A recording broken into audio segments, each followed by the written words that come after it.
Dave, I won't talk about it for too long. But you mentioned this morning that the whole uncertainty of the National League at the moment. You expect a little bit of clarity over the next 48 hours. And I know for yourself, you've spoke about before how all you want really is just a little bit more of a clear understanding.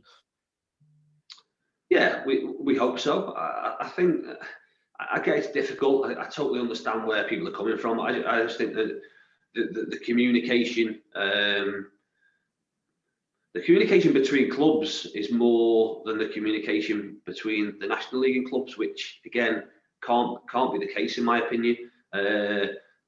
Again, I understand it's a difficult scenario we've got at the moment because anything that needs to be done in this environment on Zoom meetings and things like that. But I think some transparency and better communication would have helped everyone. At the moment, we're picking up any information we get, really, we're picking up off social media, off other people's social media, and how they can be getting information before the clubs are getting it. For me, it shouldn't be the case.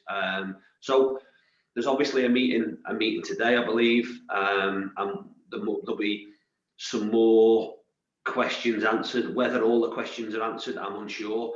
But it would give us hopefully a better understanding. The issue you've got is we've got 66 clubs that want full understanding, which I totally get, and that is going to be difficult and quite time consuming to get to the end of. As a club and as a manager, is your preparations, especially around this uncertain times, always just keep preparing as full as you can until you're told to stop?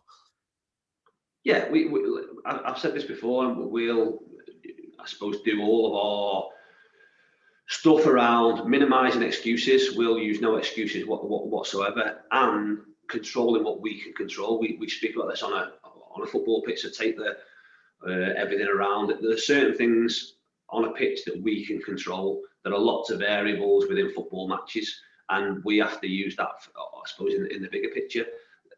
The stuff that goes on off the pitch is something that we have little say in, and certainly from a player's perspective, you can't affect. So don't let it affect you. Don't waste energy on stuff that you can't have a positive influence on. We know that we can have a direct influence on 90 minutes between 3 o'clock and 4:45 tomorrow. As a group, we can affect that. We can't affect the other things. So just, I say, focus on what we've got to do. Focus on doing the best we can to try and pick up 3 points. And then what happens beyond that, out of our control. What will be, will be. We just need to get on with doing what we love doing, and realise we're in a very, very fortunate position to be able to carry on doing it. Talking about what we love doing, and certainly a big game this weekend. A big game, I mean, an entertaining game for the neutrals, I suppose they'd expect. How have you prepared for Sutton, and what do you expect from them? It's a team that's doing fantastically this season. Yeah, we've prepared as we have with any other week, really. It's been a Saturday to Saturday week for us. We've used the week to be able to get some minutes into players that needed the minutes. But it's been about recovering from last Saturday, and then putting a plan in place through the start of the week, and certainly the back end of the week, more importantly, around what we've got to do to give us the best chance of winning the game. We're playing against a team, like I say, you don't look at other teams really as in great detail until you play against them. And having watched plenty of Sutton's games this week and what they've done, it backs up what we thought. The continuity they've had from last season has been really, really good. They've kept the same group together. The 8 of the outfield starters that played against us in the last game before lockdown in March played in their game on Tuesday. Started in their game on Tuesday night, and the other couple were on the bench. So they're a team that know each other, and they're, like I say, a team that are in good form and are a real threat in however they play. They went to Torquay on Tuesday, and in my opinion, should have won the game. So we know that we've got to be bang at it, because we know Torquay are a good team. So it's a great game. It's a game that get another one of them games where you'd love to have 4,000 inside the Vic, sort of, because they'd have recognised how big a game it was. The best we can do, like I say, is crack on in the hope that come the back end of the season, we get the opportunity to do that and play some big games in front of big crowds, and that's something that has to keep us going and keep us motivated. Just talking about preparing for tomorrow, is there any fresh injury concerns or anyone that'll probably be a doubt for tomorrow's game?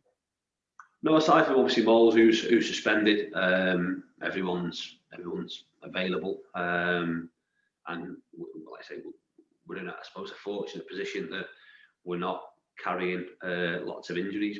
People have got niggles. I think you very rarely play 100% fit, but we're in a good place. Like I say, we're in a positive. We have a positive mindset, a positive outlook on what we've got. We're in a good run of form. Last Saturday for us, if we played really, really poorly and got a poor result and hadn't done enough to get something from the game, you'd maybe be a little bit more downbeat. But listen, Saturday was one of them games for us. On another day, you win that game comfortably, but it shows the fine margins. And like I said, there's no better way for us to react and the end of one run become the start of a new run than against a team that's above us in the table, but in around us in terms of them top places. So lots on the line, and a game we're really looking forward to. Just finally, so many games coming up, obviously, depending on the season continuing. How do you and the squad prepare in terms of the Saturday and the Tuesday games? Is all your focus on Saturdays, or always when you train and plan in the back of your mind, the Tuesday night games coming up as well? No, listen, what you move on quickly, so you totally focus on where we're at and what we need to do for Saturday. Saturday at 5 o'clock, things change. So you'll look at the squad, you'll look at potentially niggles you might have picked up, you'll look at what might have to change. So once the game's done and dusted, hopefully with 3 points in the bag, you can then move on to Halifax, and just that again after the Halifax game, you'll move on quickly to Dover.